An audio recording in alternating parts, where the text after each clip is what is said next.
Continuamos con su programa En el Corazón de la Familia, dirigido a todas las familias nicaragüenses. Nos encontramos en este bonito programa con el doctor Guillermo Busenbusch y con la señora Lucrecia de Narváez, conversando sobre el tema la reeducación neurológica. Ya escuchábamos en nuestro anterior bloque que sí es posible reeducar al cerebro, ¿verdad? Entre más temprano, mejores resultados. O sea que aquí la detección del daño es muy importante para que podamos obtener en el niño un óptimo resultado. Bueno, tenemos ahora otra pregunta para el doctor. Doctor, ¿cómo se hace necesario esta terapia? O sea, ¿quién la diagnostica? Hablando de terapia neurológica.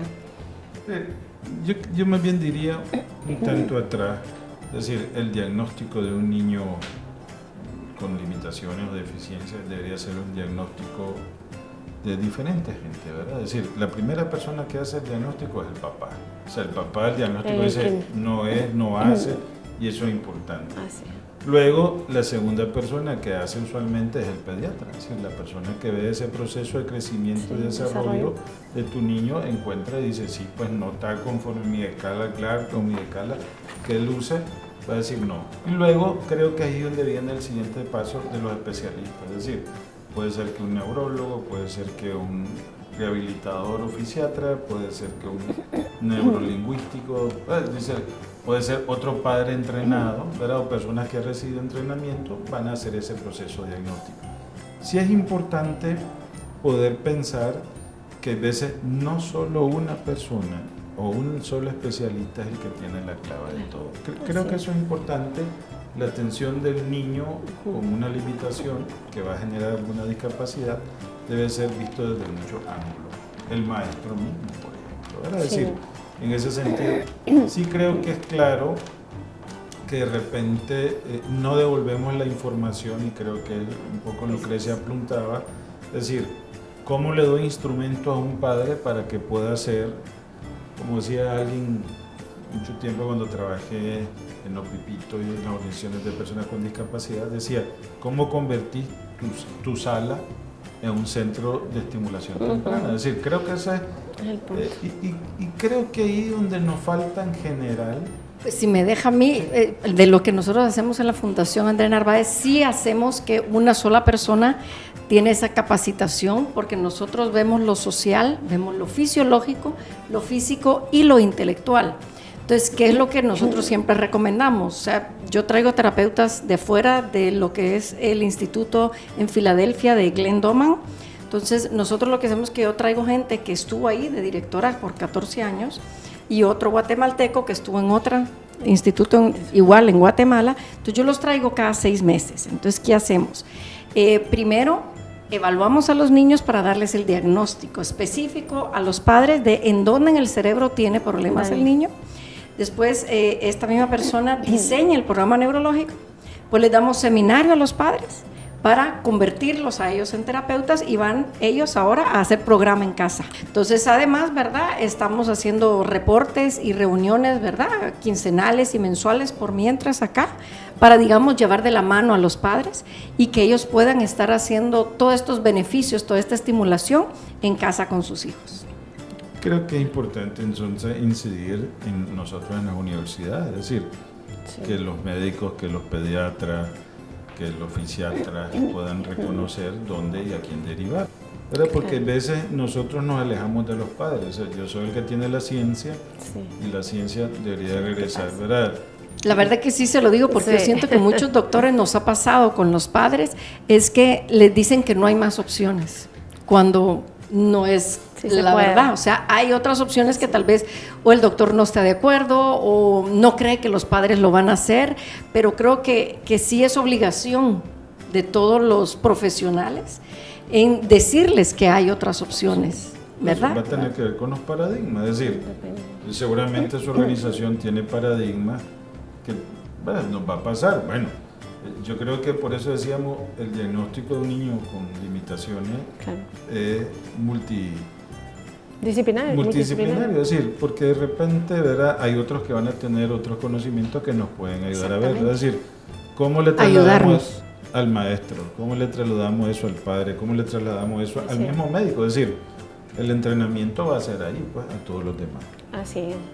La idea es esa, que nosotros podamos ir y enseñarles a los padres, pero también a los maestros, y decirles qué señales son las que ellos pueden ver, y entonces decirnos, y entonces nosotros decirles, ustedes pueden ayudar de esta manera. Esa es otra parte de lo que nosotros podemos ayudar. ¿Qué pensaba, Lucrecia?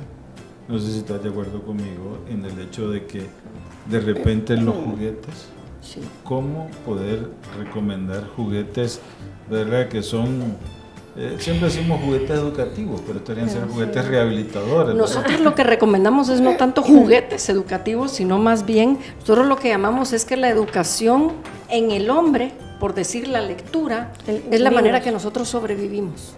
O sea, un ejemplo es un gato tiene que saber arañar porque tiene que poder defenderse. Como el ser humano se puede defender, es con conocimiento. Y todo viene de la lectura. Entonces, ¿por qué no empezamos nosotros desde ese juguete de enseñar lectura, de enseñar conocimiento, que es en donde se basa todo lo que tiene en realidad el ser humano? Pero hay habilidades manuales que necesitan ser repetidas. Y estamos de acuerdo. Ahí es donde ese conocimiento va a tener su aplicación. Exacto. En ese juguete. Exactamente, pero tú puedes empezar primero a almacenar esa información chiquito cuando no tiene la habilidad manual. Claro. Para que cuando ya la tenga, ya tiene aquí lleno, digamos. Pero si no puedo comprar el juguete y no sé a dónde. Por eso, ahí viene la información. Ahí viene la información, bien. Bueno, Lucrecia, ¿y a qué tipo de niño, qué discapacidad son atendidas con esta reeducación neurológica en el programa? Bueno, primero ya me oyeron, ¿verdad? Entonces, entre más chiquitos siempre es mejor. Nosotros vemos todo tipo de desorganización neurológica, puede ser parálisis cerebral, puede ser síndrome Down, puede ser Asperger, puede ser problema de aprendizaje, de lectura, de atención, de concentración. Claro. Todos estos nosotros lo que lo llamamos es desorganización. Entonces hay niveles. Entonces tú puedes tener una desorganización leve, moderada, severa o profunda. Muy interesante, Lucrecia, pero este tipo de reeducación neurológica, ¿a qué tipo de niño o discapacidad se implementa? Ok, primero ya habíamos hablado de que la verdad que entre más chiquitos es mejor. Ahora, ¿a qué tipo de niños son los que tienen desorganización neurológica? Entonces es muy amplio, o sea, estamos hablando desde parálisis cerebral, es más, hemos tenido jóvenes, en realidad han sido mujeres, no sé por qué, que han tenido accidentes que eran normal, y han tenido accidente y han estado en coma, y cómo los hemos venido trayendo de vuelta. Rehabilitando. Entonces puede ser, como le digo, desde coma, parálisis cerebral, problemas, esos son profundos, moderados. A toda esa gama nosotros podemos ayudar con este diagnóstico, ¿verdad? Siempre de primero, y después enseñar a los padres y van a casa a hacer el programa. Muy bien, gracias. Doctor, ¿algo que nos pueda decir? Insisto en la educación, ¿verdad? La formación de los padres. Creo que el colegio en esa tríada padre, hijo y maestro, ¿verdad? Creo que a veces la educación siempre está relacionada con información. Sí, Hay veces la escuela para padres, ¿verdad? Está relacionada, falta sí. en ese sentido. Y probablemente deberíamos de pensar en jóvenes o adolescentes o ligeramente adultos, gente universitaria, que son gente que probablemente está más cerca de formar familia y tener hijos, tener ese conocimiento básico de lo que necesita hacer, ¿verdad? Es decir, yo le preguntaba a mis estudiantes hoy, es decir, ¿por qué el color rosado se pone en las niñas? Es decir, si hace 2 o 3 siglos el color rosado lo usaban los reyes, era el color de la realeza, sí, pero ahora es solo para la niña, el celeste para los varoncitos. Es decir, es un problema de educación, ¿verdad? Y creo que esas cosas se pueden cambiar, ¿verdad? Y sobre todo cuando estamos hablando, y lo decíamos al principio aquí fuera de cámara, hablábamos de quién discapacita. La discapacidad es social, la sociedad es la que discapacita, la sociedad es la que me pone barrera, la sociedad que me impide avanzar. Y por eso lo que hay que hacer más énfasis es en el que todos los padres se tienen que instruir, tienen que leer. De la fundación tenemos una página en Facebook que se llama Fund Andrés Narváez G, que los invito, todos los días posteo de todo acerca de esto, de reorganización neurológica y acerca de la nutrición, porque la nutrición es básica y en unos casos es más relevante que en otros, en cómo les afecta a la hiperactividad, entre otros, a todos estos nuestros niños. Pero sí es a que estamos muy de acuerdo. Hay que informarse, hay que instruirse, hay que tomar seminarios, hay que leer libros, toda la información que va a haber en internet. Entonces, más bien irse por esa rama todos, o sea, desde jóvenes o si ya eres padre, pues más. O sea, dicen de que uno se educa para todo, pero no para ser padre. Pues yo creo que ahí estamos muy atrasados y hay que educarnos y muchísimo en cómo educar a los hijos en virtudes y cómo ayudarlos cuando tienen estas, digamos, desventajas con los otros niños. Entonces, hay cómo ayudarles a sacarlos adelante. Nosotros lo que decimos es que todo niño debe llegar a llenar su potencial. El niño que no llega a llenar su potencial es el que tiene un problema, una desorganización sensorial, una desorganización motora. Entonces, eso es de lo que entre más temprano nosotros lo diagnostiquemos y nos instruyamos y hagamos algo al respecto, lo mejor. Lo peor que podemos hacer es cerrarnos y decir, los niños son inmaduros y cada quien va a su paso. Es grave.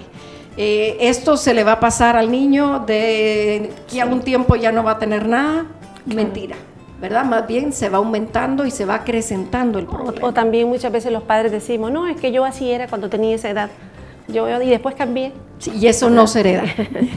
Claro que sí. No, yo creo que ahí donde está la sabiduría es instar a los padres a que estén atentos a sus hijos. Si hay algo que no es igual a otro niño, es decir, buscarle información, ¿verdad? Creo que ahora la internet, bueno, ya Lucas nos habló de una página, creo que ahora es mucho más sencillo poder encontrar algo que diga. Es decir, yo veo muchas muchachas que saben ahora cómo maquillarse, lo aprendieron, YouTube te da. Es decir, estamos hablando de cosas que puede haber, ¿verdad? Sí. Sobre lo más importante y probablemente lo que necesitamos es poner más información a disposición. Y no digo la información, sino que decir dónde buscar la información. Voy? O sea, que los buscadores. Y que sea fehaciente esa información. Sí, claro que sí. Pero lo peor es no buscarla, y no hacer nada o quedarnos tranquilos así se queda. O formarnos. Sí, ahora esta terapia se puede hacer en casa y usted también, doctor, ¿nos conoce alguna terapia que se haga en el hogar? La mayor parte de las terapias que han incidido en la niñez ha tenido que ver con ese complemento de una hora de gimnasio externo y 23 complementario horas en el hogar. Todo el día. Es decir, vos le enseñas a tu hijo a agarrar un cubierto y lo entrenás a ponerse de pie, querés que lo pase practicando. Es decir, creo que esta es la parte.